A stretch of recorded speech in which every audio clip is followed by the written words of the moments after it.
ನಾವೆಲ್ಲ ಕಾನೂನು ವಿದ್ಯಾರ್ಥಿಗಳು. ನಾವು ಆ್ಯಕ್ಚುಲಿ ಜಾಗಗಳನ್ನ ನೋಡಿದ್ವಿ.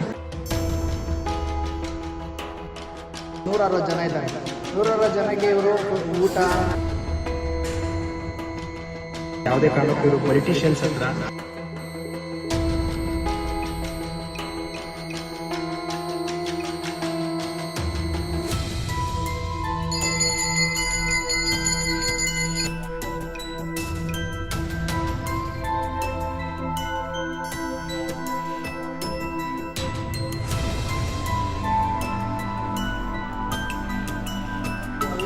ಲಾ college students Bengaluru Vishweshwaraiahpura law college ಅಂತ ಕೆಂಪೇಗೌಡ ಕಿಮ್ಸ್ ಬ್ರ್ಯಾಂಚ್.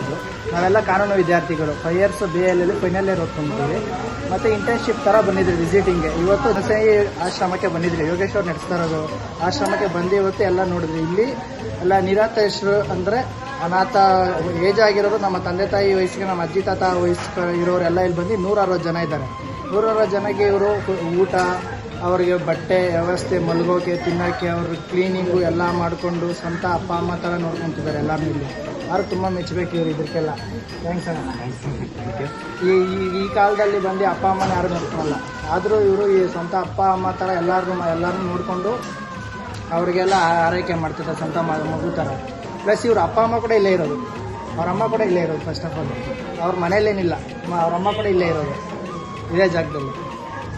ಮೊದಲಿಂದ ವಾಚ್ ಮಾಡ್ತಾ ವಿಡಿಯೋಸ್, ಅದು ಇವತ್ತು ಬಂದು ಇಲ್ಲಿ ವಿಸಿಟ್ ಮಾಡೋಕ್ಕೆ ನಾವು ಏನು ಹೇಳೋಕ್ಕೆ ಇಷ್ಟಪಡ್ತೀವಿ. ನಾವು ಆ್ಯಕ್ಚುಲಿ ಜಾಗಗಳನ್ನ ನೋಡಿದ್ವಿ. ಎಲ್ಲ ಈ ಸ್ಟ್ರೆಂತ್ಗಳು ತೊಗೊಂಡ್ವಿ. ಮತ್ತು ಇಷ್ಟೊಂದು ಚಿಕ್ಕ ಜಾಗದಲ್ಲಿ ಇಷ್ಟೊಂದು ನಡೆಸ್ತಿದ್ದಾರೆ. ಅದು ಮೇಯ್ನಾಗಿ ಇಷ್ಟ ಆಗಿದೆ ಏನು ಅಂತಂದರೆ, ಯಾವುದೇ ಕಾರಣಕ್ಕೂ ಇವರು ಪೊಲಿಟಿಷಿಯನ್ಸ್ ಹತ್ರ ಅಥವಾ ಬೇರೆ ಯಾವುದೇ ದೊಡ್ಡ ಧನಿಗಳ ಹತ್ರ ಫಂಡಿಂಗ್ಸ್ ತಗೊಳ್ಳೋ ಒಂದು ಬೋರ್ಡ್ಸ್ನಲ್ಲಿ ನಾವು ನೋಡಿದ್ವಿ. ಆ್ಯಂಡ್ ಅವ್ರ ಬಾಯಿಂದನೂ ಕೇಳಿದ್ವಿ. ತುಂಬ ಇಷ್ಟ ಆಗುತ್ತೆ. ಆ್ಯಂಡ್ ಈ ವಿಡಿಯೋ ನೋಡ್ತಿರೋರು ಅಥವಾ ಮುಂದೆ ಯಾರಾದರೂ ಇಲ್ಲಿ ಬಂದು ವಿಸಿಟ್ ಮಾಡೋರು ಸಮೇತ ಅವ್ರ ಕೈಯಿಂದಲೇ ಫಂಡಿಂಗ್ ತಗೋತಾರೆ. ಯಾರು ಪೊಲಿಟಿಷಿಯನ್ಸ್ ಆಗಲಿ ಸೆಲೆಬ್ರಿಟೀಸ್ಗಳ ಹತ್ರ ಆಗಲಿ ಬೇಡ್ಕೊಂಡು ಹೋಗಲ್ಲ, ಬೇರೆ ಫೌಂಡೇಶನ್ಸ್ಗಳ ಥರ. ಸೊ ಅದೊಂದು ವಿಷಯ ತುಂಬ ಇಷ್ಟ ಆಯಿತು. ಸೊ ಈ ಕೆಲಸನ ಹೀಗೆ ಮುಂದೆ ನಡೆಸ್ಕೊಂಡು ಇನ್ನೂ ಆದಷ್ಟು ಜನರಿಗೆ ಹೆಲ್ಪ್ ಆಗಲಿ ಅಂತ ಹೇಳ್ಬಿಟ್ಟು ವಿಶ್ವಾಸ. ಈ ಸಂಸ್ಥೆ ಶುರುವಾಗಿ 2018 ಸ್ಟಾರ್ಟ್ ಆಗಿರೋದು. ಇವತ್ತವರೆಗೂ ಜನಗಳ ಹತ್ರ ಭಿಕ್ಷೆ ಬೇಡಿಯೋ ಹಣದಲ್ಲೇ ಈ ಒಂದು ಸಂಸ್ಥೆ ನಡೀತಿದೆ ಬಿಟ್ಟರೆ ಯಾವುದೇ ಸರ್ಕಾರದ ಅನುದಾನಗಳಿಂದಾಗಲಿ ಯಾಕಂದರೆ ಈ ಥರ ಫೌಂಡೇಶನ್ ಸಿಗೋದು ತುಂಬ ಕಷ್ಟ ಆಗುತ್ತೆ. ಬಾಕಿಯವರೆಲ್ಲ MPsಗಳ ಹತ್ರ, MLAsಗಳ ಹತ್ರ ಅಥವಾ ಬೇರೆ ಬೇರೆ ಇದರ ಹತ್ರ ಹೋಗಿ ಫಂಡ್ಸ್ಗಳನ್ನ ಕಲೆಕ್ಟ್ ಮಾಡ್ತಾರೆ. ಇವರೆಲ್ಲ ಭಿಕ್ಷೆ ದುಡ್ಡಲ್ಲೇ ಮಾಡ್ತಿರೋದ್ರಿಂದ ಅದು one of the most important point ಈ ಜಾಗದಲ್ಲಿ. ತುಂಬಾ ಖುಷಿ ಆಯಿತು.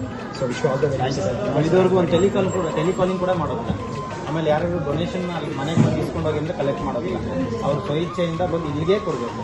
ಸೊ ಅದು ವಸ್ತು ಆಗಿರ್ಬೋದು, ಹಣ ಆಗಿರ್ಬೋದು. ಇವತ್ತವರೆಗೂ ಈ ಸಂಸ್ಥೆ ಶುರುವಾಗಿದ್ದು ಇಷ್ಟು ವರ್ಷದಲ್ಲಿ ನಾವು ಯಾರ ಹತ್ರನೂ ಹೋಗಲೇ ಇಲ್ಲ. ತುಂಬ ಖುಷಿ ಆಗುತ್ತೆ ಸರ್. ತುಂಬ ಥ್ಯಾಂಕ್ ಯು. ಎಲ್ರಿಗೂ ಥ್ಯಾಂಕ್ ಯು. ಬಂದಿದೆ. Thank you. ಬನ್ನಿ ಸರ್.